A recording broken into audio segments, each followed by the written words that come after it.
धनु राशि के जातकों के लिए 17 अगस्त। इस वीडियो को अंत तक अवश्य देखिए क्योंकि यह आपके लिए जीवन में अद्भुत परिवर्तन ला सकता है। कमेंट बॉक्स में सच्चे मन से जय शनिदेव जरूर लिखें और आप अपने सवाल कमेंट बॉक्स में जरूर लिखें।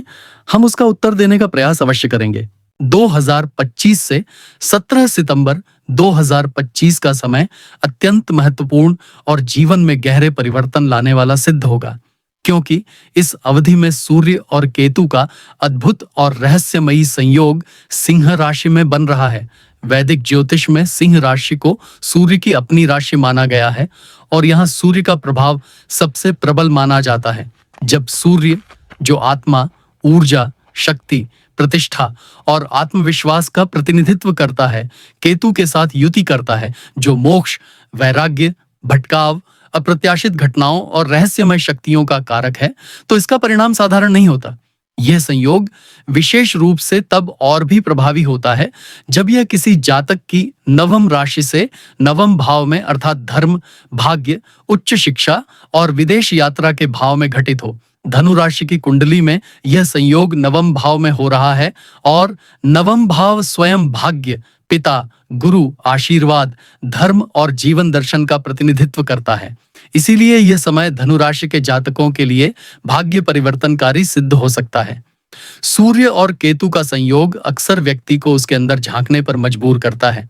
यह समय धनु राशि वालों को आत्मचिंतन, आध्यात्मिकता और जीवन के गहरे रहस्यों की ओर अग्रसर करेगा। हालांकि इसका मतलब यह भी है कि जातक को इस दौरान कई प्रकार के मानसिक भ्रम, निर्णय लेने में कठिनाई और अचानक परिस्थितियों से जूझना पड़ सकता है। नवम भाव में यह संयोग भाग्य और जीवन दर्शन में एक नया मोड़ लाएगा। व्यक्ति को अपने पुराने विश्वासों और परंपराओं पर प्रश्न चिन्ह लगाने की प्रवृत्ति होगी। यह समय आपको धर्म और अध्यात्म की ओर अधिक आकर्षित करेगा। हो सकता है कि आप किसी यात्रा पर जाएं जो आपके जीवन के दृष्टिकोण को बदल दे। विदेश यात्रा या लंबी दूरी की यात्रा की संभावना भी प्रबल है। करियर की दृष्टि से देखा जाए तो यह समय मिश्रित परिणाम लेकर आएगा।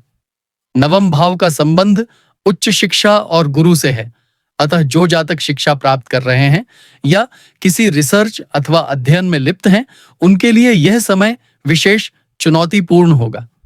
एकाग्रता की कमी और भ्रम की स्थिति आपके अध्ययन में रुकावट डाल सकती है, परंतु यदि आप इस समय का उपयोग आत्ममंथन और ध्यान में करते हैं तो आप अपने करियर की दिशा को नए आयाम दे सकते हैं। नौकरी पेशा जातकों को भी इस दौरान कई उतार चढ़ाव का सामना करना पड़ सकता है। वरिष्ठ अधिकारियों के साथ आपके विचार मेल न खाने से तनाव हो सकता है। वहीं व्यवसाय कर रहे जातकों को भी अपने भागीदारों और साझेदारों के साथ गलतफहमियों से बचना होगा। यह समय किसी भी नए प्रोजेक्ट की शुरुआत के लिए उपयुक्त नहीं है। बेहतर यही होगा कि आप पुराने कार्यों को ही मजबूत करें और कोई बड़ा निर्णय लेने से बचें। विवाह और दाम्पत्य जीवन पर भी इसका गहरा प्रभाव दिखाई देगा। सप्तम भाव पर इस संयोग की अप्रत्यक्ष दृष्टि पड़ रही है, जो वैवाहिक जीवन में भ्रम, दूरी और मतभेद उत्पन्न कर सकती है। जीवन साथी के साथ संवाद की कमी और छोटी छोटी बातों पर विवाद रिश्तों को बिगाड़ सकता है। अविवाहित जातकों के विवाह में देरी हो सकती है और जो लोग प्रेम संबंधों में हैं, उन्हें भी एक दूसरे पर अविश्वास या दूरियों का अनुभव हो सकता है। यहाँ सलाह यही है कि आप धैर्य बनाए रखें और किसी भी प्रकार के संदेह को अपने रिश्तों पर हावी न होने दें। वित्तीय दृष्टि से यह समय थोड़ा सावधानी की मांग करता है। अचानक खर्च बढ़ सकते हैं, खासकर धार्मिक या यात्रा से संबंधित मामलों में। नवम भाव की सक्रियता आपको दान, पुण्य या धार्मिक कार्यों में धन खर्च करने के लिए प्रेरित कर सकती है। हालांकि इस समय निवेश करना जोखिम भरा साबित हो सकता है। किसी भी प्रकार के सट्टा, लॉटरी या जोखिमपूर्ण निवेश से बचना ही बेहतर होगा। जो जातक विदेश से जुड़े कार्यों में लगे हैं, उनके लिए यह समय नए अवसर ला सकता है, परंतु चुनौतियां भी साथ होंगी। स्वास्थ्य की दृष्टि से देखा जाए तो यह समय आपको मानसिक और शारीरिक दोनों रूप से सतर्क रहने का संदेश देता है। केतु और सूर्य का संयोग अक्सर मानसिक भ्रम, तनाव, आंखों की समस्या और पाचन तंत्र से जुड़ी परेशानियां ला सकता है। इस समय आपको योग, ध्यान और प्राणायाम का सहारा लेना चाहिए। नींद की समस्या और तनाव से बचने के लिए आपको अपनी दिनचर्या को संतुलित रखना होगा। अधिक काम का दबाव लेने से बचें और खान-पान पर नियंत्रण रखें।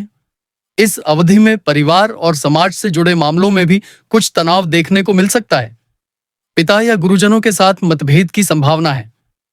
आपको यह समझना होगा कि अहंकार और जिद रिश्तों को बिगाड़ सकती है। इस समय अपने से बड़े और अनुभवी लोगों का सम्मान करना आपके लिए अत्यंत लाभकारी होगा। उपाय के तौर पर धनु राशि के जातकों को प्रतिदिन सूर्य को अर्घ्य देना चाहिए और आदित्य हृदय स्तोत्र का पाठ करना चाहिए। मंगलवार के दिन हनुमान जी की आराधना करें और शनिवार को शनि देव को तेल अर्पित करें। केतु के प्रभाव को शांत करने के लिए कुत्तों को भोजन कराना, तिल और कंबल का दान करना तथा पीपल के वृक्ष के नीचे दीपक जलाना अत्यंत शुभ रहेगा। साथ ही इस समय आपको ध्यान और साधना को अपनी जीवन शैली का हिस्सा बनाना चाहिए। धनु राशि के जातकों के लिए 17 अगस्त 2025 से 17 सितंबर 2025 तक का समय अत्यंत महत्वपूर्ण और परिवर्तनकारी सिद्ध हो सकता है, क्योंकि इस अवधि में सूर्य और केतु का शक्तिशाली संयोग सिंह राशि में हो रहा है।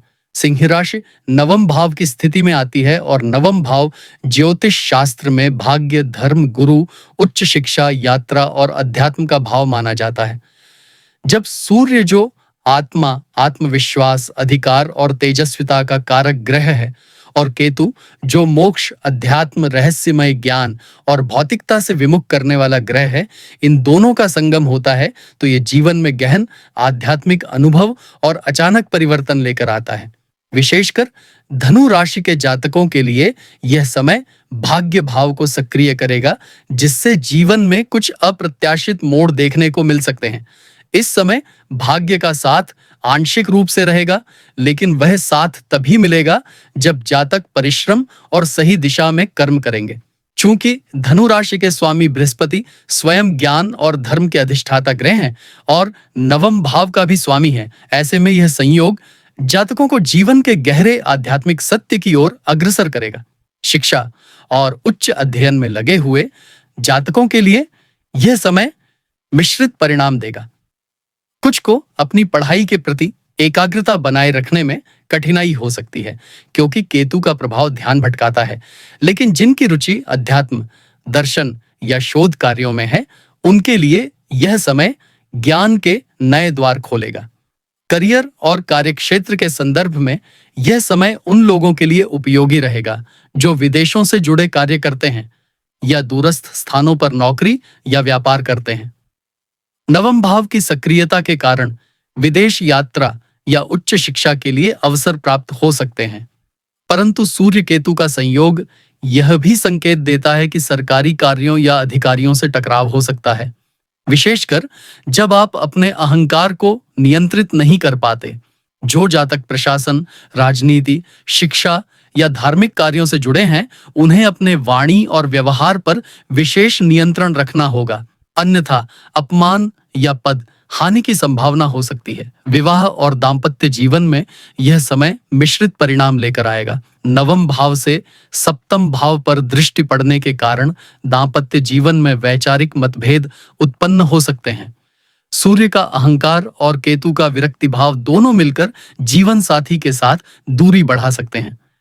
यदि पहले से ही रिश्तों में तनाव चल रहा है, तो यह समय उस तनाव को और गहरा कर सकता है। विवाह योग्य जातकों के लिए यह समय विवाह के प्रस्तावों में बाधा डाल सकता है या अचानक किसी अच्छे रिश्ते के आने का योग बना सकता है। इस समय में रिश्तों को बनाए रखने के लिए संवाद, धैर्य और परस्पर समझदारी आवश्यक होगी। धनु राशि के जातकों की आर्थिक स्थिति पर भी इस संयोग का प्रभाव स्पष्ट रूप से दिखाई देगा। नवम भाव से भाग्य नियंत्रित होता है और जब वहां सूर्य और केतु का संगम हो तो भाग्य का पूर्ण सहयोग नहीं मिलता। इसीलिए अचानक धन लाभ या हानि दोनों की संभावना रहती है। निवेश करने के लिए यह समय उपयुक्त नहीं है, विशेषकर सट्टेबाजी, शेयर बाजार या जोखिम भरे कार्यों में। जो लोग अपना धन विदेशों से जुड़ी परियोजनाओं या लंबी दूरी के व्यापार में लगाना चाहते हैं, उन्हें अत्यधिक सावधानी बरतनी चाहिए। हालांकि लंबे समय के निवेश में बाद में लाभ संभव है, लेकिन अभी के लिए बचत और खर्च पर नियंत्रण रखना आवश्यक होगा। स्वास्थ्य के दृष्टिकोण से देखा जाए तो यह समय धनु राशि वालों को सावधान रहने की चेतावनी दे रहा है। नवम भाव में सूर्य केतु का संयोग मानसिक अस्थिरता, चिंता, रक्तचाप, नेत्र विकार और पाचन तंत्र से जुड़ी समस्याएं ला सकता है। जिन जातकों को पहले से ही माइग्रेन या पेट की समस्या है, उन्हें विशेष रूप से अपनी जीवन शैली और खान पान पर ध्यान देना होगा। इस समय योग, ध्यान और प्राणायाम को अपनी दिनचर्या में शामिल करना लाभकारी रहेगा। मानसिक शांति बनाए रखने के लिए आध्यात्मिक गतिविधियों में समय लगाना आपके लिए अत्यंत उपयोगी सिद्ध होगा। परिवार और सामाजिक जीवन की दृष्टि से यह समय थोड़ा चुनौतीपूर्ण रहेगा। पिताजी या परिवार के किसी वरिष्ठ सदस्य के स्वास्थ्य में समस्या आ सकती है। भाइयों या रिश्तेदारों के साथ वैचारिक मतभेद भी हो सकते हैं। हालांकि केतु का प्रभाव आपको इन सब झगड़ों से अलग होकर आत्ममंथन की ओर ले जाएगा, लेकिन सामाजिक दायरे में आपकी छवि मिश्रित रहेगी। कुछ लोग आपको सम्मान देंगे क्योंकि आपकी वाणी और विचारों में गहराई होगी, लेकिन कुछ लोग आपके अलगाववादी रवैये को गलत समझ सकते हैं। उपाय के तौर पर धनु राशि के जातकों को इस समय प्रतिदिन प्रातःकाल सूर्य को अर्घ्य देना चाहिए।